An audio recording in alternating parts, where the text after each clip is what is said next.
See your hand over there. Good.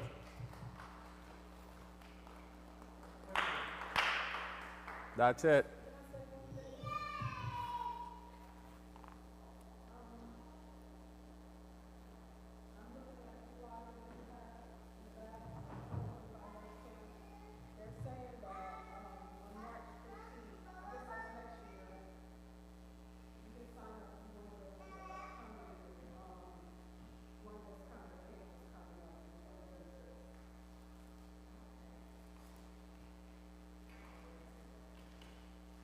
Yeah, it's in program. It's in on that flyer.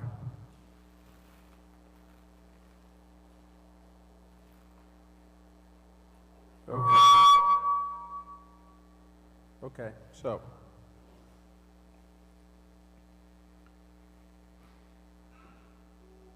So this is where we are. We did that already. There was this past opportunity for EMT, and I know I did bring this to some of you last year. Whoever wants to be EMT, Hackensack was going to pay for it and give you a job. Right, all you had to do is just say you want to work for them afterwards. Of course, give you a job. But they had so many people fill that slot that it was incredible. So they didn't offer it this year. I believe that was for last year. I mean, no, it was this year, but so far right now, I think it's the yearly, so next year it may still be offered. Paying for loan, school, college, financial aid, loans, grants, scholarship, veterans, benefit, tuition payment plan, federal. Nobody should say that they can't afford college. I hear people say, I want to go to college, I just don't want any loans. Well, you just don't want to improve your life then. Because if you really want to improve, you will build equity into yourself. So many people will spend money on vacation, spend money on doing all kinds of things, right? But when it comes to their own college or some type of training, they think of it as something that the system is against them, and I don't want to pay for this. But you pay for something else, right? You pay for something else. You really need to pay for something else, but not build equity into yourself. There are loans out there. Everybody takes loans. You just have to pay back, And if you're good enough, I mean, if you'll be able to get it, I won't use the word lucky, if you get to a place where you can actually get into a job that will pay your tuition, and I know we talk about tuition reimbursement a lot, sure. A lot of places will only pay you a certain amount of money per semester once you become professional. If you're working for a university, yeah, sure, then they will pay your tuition, which no more than 6 credits a semester for you to finish. The additional 3 credits, you have to pay out of a loan for yourself. So for the most part, hospitals don't, once you become a professional, they pay you a certain amount of money during the semester to cover your classes, but it may not cover the whole thing, right? So unless you get to a place where they cover every single amount, that's just what it is, but you have to be prepared to pay. And that's just what it is. You build it into yourself, and that's okay. It's okay to owe loans and pay it off when you start getting a job. When you get a job, you pay it off just like you pay anything else. You just have to plan for it. So if you say there's no scholarship, I guess I'm not going to take it, but if you have access to it, you take it because you can pay it off. That's what people do, okay? So if you were going to go into an X-ray program, let's say for Hackensack, which is really, they have this school of, Muhlenberg School of, Hackensack Meridian Health, JFK Medical Center, they have that. And they kind of affiliate with Union County College. As an X-ray, if you go to the X-ray program, the program will cost you about $35,000 a year. For the whole program, it would be $35,000, which is about $17,000 a year, apart from your regular classes you take from Union County College or wherever that may be. And that's okay. That's not bad because of the money you're going to be making. You have 20 years to pay off your loan. You can pay it off in 10 if you want. You're going to make enough money if you start early as a young person and you finish early, and you still don't have any, baggages, you don't have any homes, you don't have anything yet, you can pay off your loan quicker. But that's not bad for what you're going to be making or a career that you're going to have for the rest of your life. So there's nothing wrong with that. All right, so let's say you finished school. You now get the call, you put your resume in. What time is it? Almost 2 o'clock. You put your resume in, you finish school, you put your resume in, and then you get a call for an interview. What do you do? Let's go through that quickly. I want to talk to you a little bit about interview etiquette. And this is why I look into people that I hire. So I'm bringing a fresh look into this as what the hiring manager is thinking at the end when he calls you for an interview. Before you're called for an interview, I have looked at many resumes. And when I say many, maybe 3 or 4, right? Because I don't have time. I'm not a full-time HR person that's going to look at hundreds and hundreds of resumes. I do not have that time.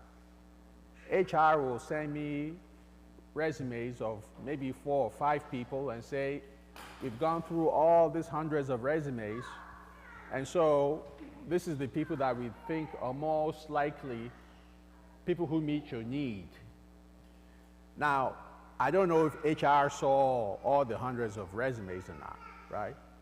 And they might very well be somebody who's more qualified than the list that they sent me, but because they're busy, they've gone through, they only take about 2 or 3, 20 seconds to scope through a resume. That's why you don't want to write a book when you're sending your resume in, particularly as somebody who's starting. You should not have more than a 1-page resume as somebody who has an entry level. 1 page. Now, you may have a 2-page resume if you're a mid-career person, right? But as a person who's just starting up, you should not have more than 1 page. If you have more than 2 pages, it's very likely that it will not get read, right? Now, my resume is a 3-page resume because I'm an executive. So that's different. Mine is different. It goes through a different route. But for yours, it's going to be a 1-page. So human resources sends me 4 resumes, or what that might be, and say we need this person. It doesn't come to me directly. It comes to the managers under me. It goes to them, but because I'm a hiring manager, so I know this process. So it comes, and then we look and say, okay, this is good, this is good, this is good, and so we say, okay, schedule interviews for maybe 3 of them, because I don't have time to interview 4 people. And so you may schedule 3 interviews, right? And then you get the call that you have we want to schedule an interview for you. Don't think it's just you. Now, sometimes it may be you, but always assume there are other people who are as qualified or even more qualified than you, and you made the cut, right? If you think of it that way, sure. So you want to confirm the logistics. And what that means that where am I going to go? What time is the, let me just do this.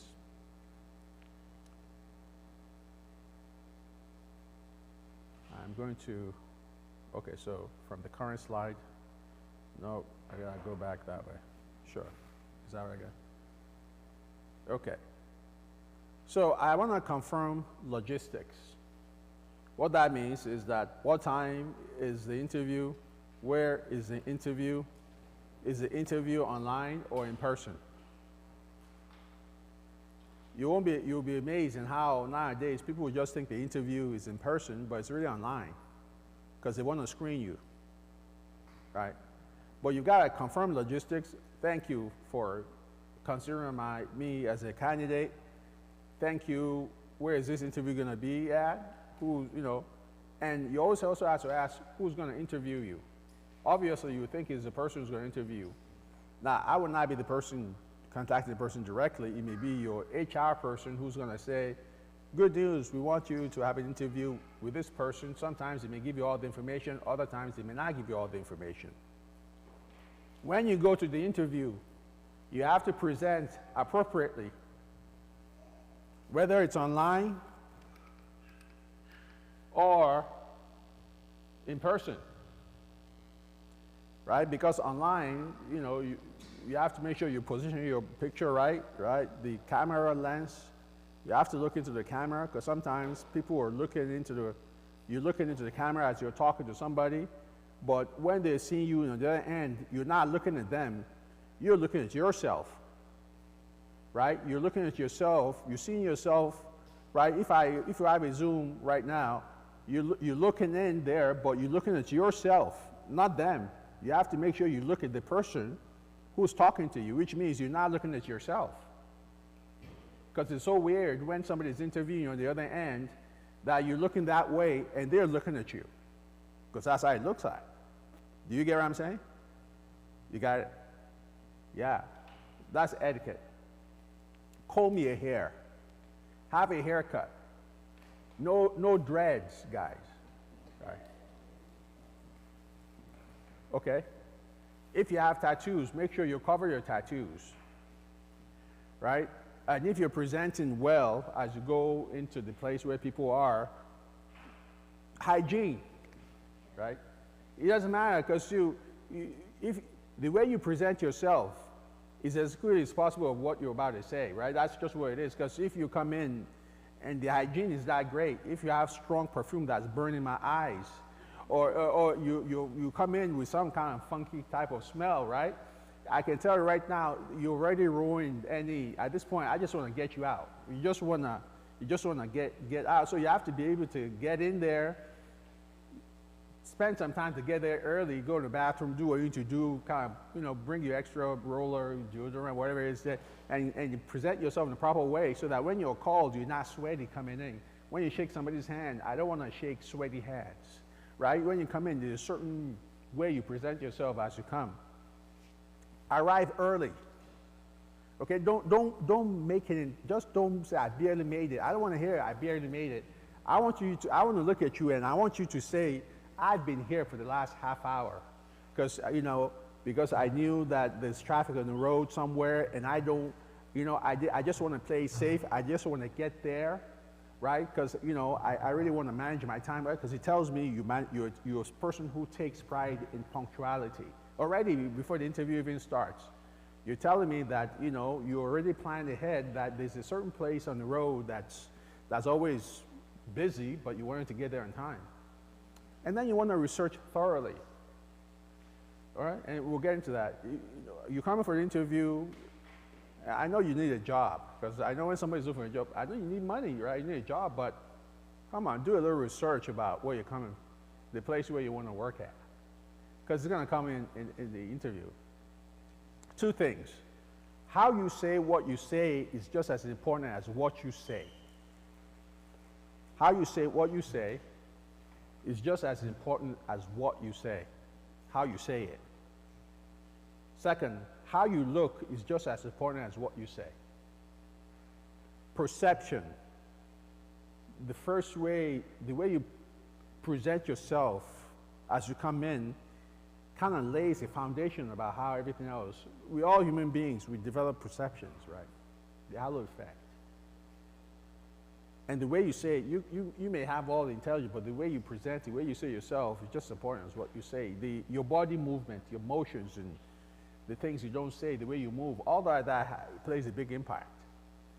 Because when you're in an interview with me, I'm not only just watching what you're saying, listening to what you're saying, I'm looking at your body movements, your motions, and I do understand that there will be some measure of nervousness when you're coming for an interview. It's an unknown. That's already factored into the element, into the equation, that you'll be a little nervous. In fact, I don't expect you to be so overly confident, because that speaks, a little nervousness is okay, it's good. Because you want the job, and you want to present well, and I want you to present well, because I think you can do the job. That's why I hired you. You look good on paper, but now let's see if what you said on paper is actually true. That's what the interview is. Because anybody can look good on paper. When you send your resume in, we don't know you, but I like what I see on the resume. The interview is, okay, is this who you are? Let's see if what's on the interview, what's the resume, is actually who you are, because anybody can lie. on the resume. So I want to give you 12 most effective job interview questions. And I'm not going to go into how you answer these. I'm just going to give you these questions because these are the questions I ask. These are the questions I've been asked over the many, many years I've been in my career. And these are the questions I ask people. It may not be all 12, but at some point in time, I'll ask them a few questions, some of these questions, and these are the questions that you're going to get asked. If you go to any job, you're going to get asked some of these questions. No matter what type of job it is, you will get asked. It may not be all of them, depending on the level, but you will get some of this. Number one, tell me about yourself. Anybody ever get that? Yeah. Now, when you say tell me about yourself, I'm not looking for you to tell me your history when you were born.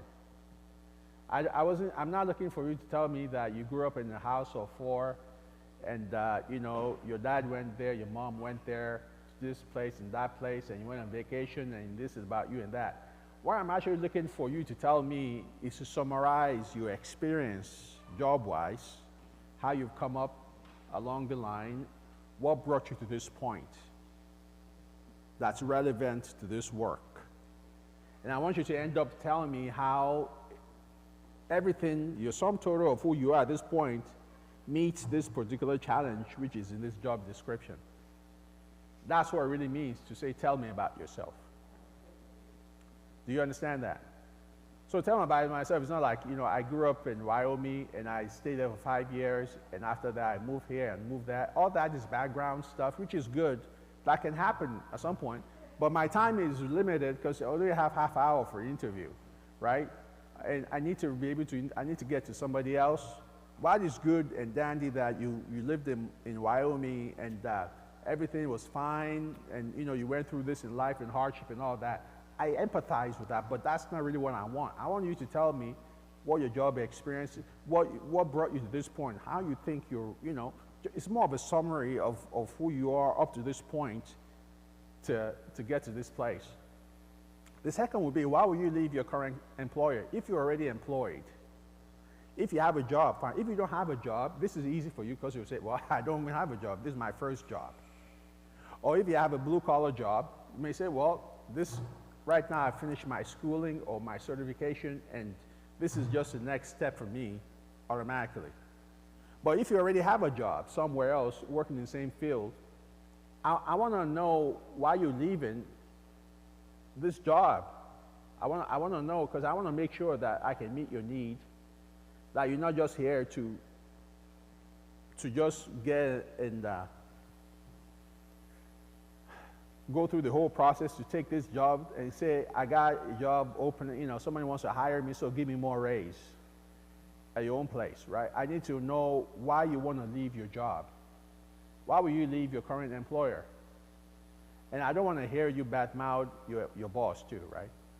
I don't want to hear you say, man, the person I work for is so horrible. I hate that place, and they're bad people over there. I just need to come over there, because if you're saying that about them, one day you'll be saying that about me, right? I don't want to hear you talk bad.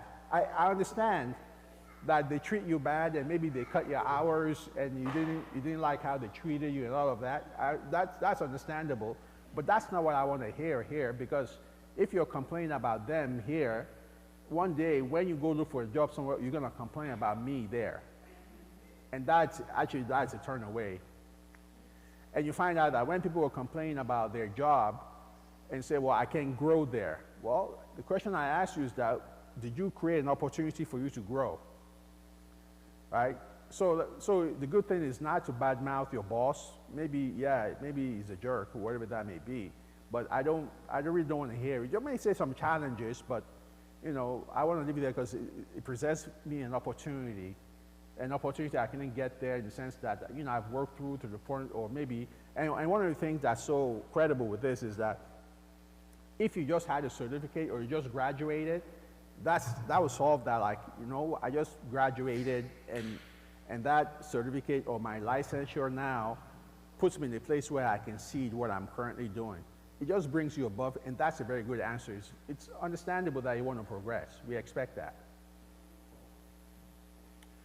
The other is, why do you want to work here?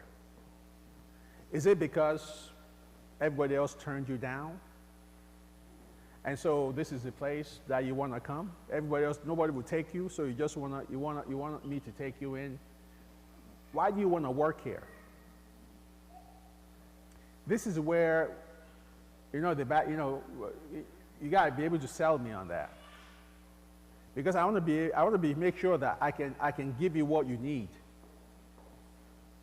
If you want to work here because there's an opportunity here that's not been given to you elsewhere, it makes me happy that, okay, we can provide this opportunity to you. You can't say, well, because I need a job, right? That's not enough to say, I need a job. Well, I know you need a job, but why here? Why do you select me? How do I know you're not going to leave here in 6 months? So you have to sell me, you have to tell me why you want to work here. And it cannot be because I want to make more money. Because if somebody else offers you more money somewhere else, you will leave me in 6 months, and then I have to start this process all over again. So why do you want to work here? At this point, this is where the background I say you ought to do, right? This is where it comes to, like, you know what, your values, maybe your values, the way, you guys, I've heard stuff on the internet, I read stuff on LinkedIn, there's stuff on, I've done some background, and people like, I'd love to hear that. Oh, you took time to look at the background, to check us out, to see the things we've been doing on LinkedIn, the things we've been doing out there, the nonprofits, the sponsors we've been doing. In fact, in Glassdoor, where we rate companies, we've been hearing about how you guys treat your employees, and I want to benefit from that, or something outside of I want to make more money, right? Why do you want to work here? Another question you may get is, what value do you offer? Why should I hire you and not them? You should be able to answer that. Why should I hire you? That's what that question really means. Why should I take this time to interview you? These are the things you have to come and you have to look and say, well, because, I'm an asset to you because I can do this and the other and all that, right? I don't know about the other people that you'll come in that's applying for a job here or you're interviewing, but this is what I can bring. And this is where you now begin to link about the things you've done in the past. Because I just don't want to hear you say, I can do this and I can do that and I can do this. You have to give me an example of what you've done. And I can bring that same here. That's why this is the value that I bring. Okay, these are SMART goals. These are things you have to say. There's a situation that happened, and you explain the situation, and this was a problem, and this is how I solve it. I'm a problem solver, and this is the value I bring for this particular situation. So in this type of role, what you're now doing is you've already read through the job description, and you already see yourself as doing. You may pick one or two things out of that job description, and you see yourself saying, just like I did over there, you know what, just like you have this problem here, or whatever that is, I can do this, and that's why this is value that I do bring. How will you benefit from working with us? It's another question of how can we meet your need? What value can we give you, besides paying you more money? Again, this is because you've done your investigation about the company. You've seen that there's a path to grow in this company, that there are more openings that's coming in the future. You've done your homework. And so if I see that you're really buying into this, then I'm going to spend time and say I can hire you, because I don't want to hire you today and then 6 months I have to look for somebody to fill your position because you went someplace else, because we couldn't benefit you. You understand that? How will you benefit from working with us? Okay, now here we go. Describe a situation when you and your coworker disagreed.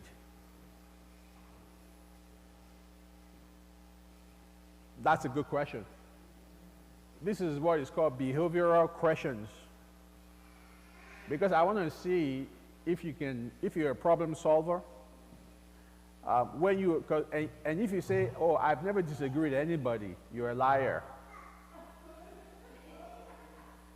At that point, you just, if you say, you know what, everybody loves me, I've never disagreed with anybody, it doesn't make you, no. It just means you go with everything, right? And it tells me at that point you're afraid of conflict, and you're afraid of making a change, you're afraid of becoming a difference maker. So you're gonna have to describe a situation where you and a coworker disagree. You frame that situation right. This is what happened. This is what he said, and this is what I thought. And this is how we dealt with this.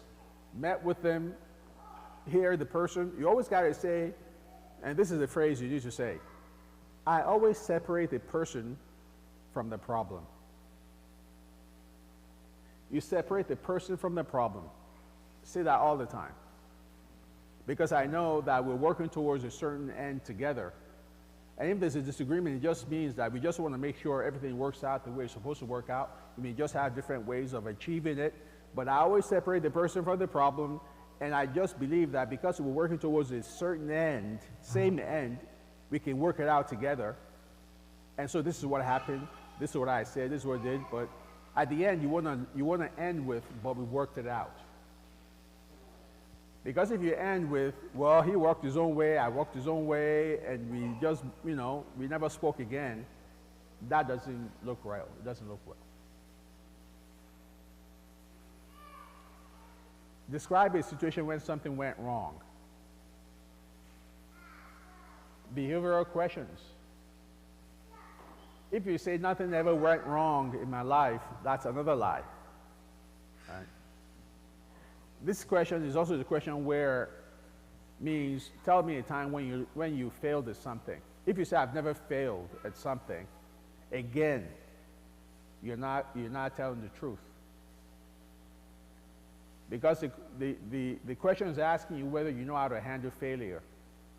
Depending on what kind of job you're really in, particularly in the health field, where something happens, they want to know you're not going to hide something that can be life-threatening to somebody because you failed at it, right? If you prescribe the wrong medicine or you give the patient the wrong medicine, hopefully you didn't do it, don't hide it. They want to make sure you make corrective action to say, listen, I put this medicine in this cup, but then I realized, or whatever it is, or we mitigated that. Don't ever say, I've always done everything right. Nothing ever went wrong in my life. That is not true. People make mistakes. And we want to be able to just assess you how you handle your failures. That's what that question is. So you're going to have that question. And that question, the other question could be, describe your weakness. If you ever say, I have no weakness, right? I have no weakness at all. You know what that means? It means you're ingenuine. All I got is strength and no weakness. No. Those are things that we ask of you. And when you ask about describe your weakness, what we're asking is to see how can you turn your weaknesses into strength? What are you doing to work on the weaknesses? So those are questions you get asked. How do you educate yourself? It's another question. For me, I ask that question all the time because I want to see if you're a self-learner, if you're a self-starter, if you're somebody that I have to always watch over. I mean, it says, if you're somebody that I always have to tell you to do this, and do the other. If you take the initiative to learn something,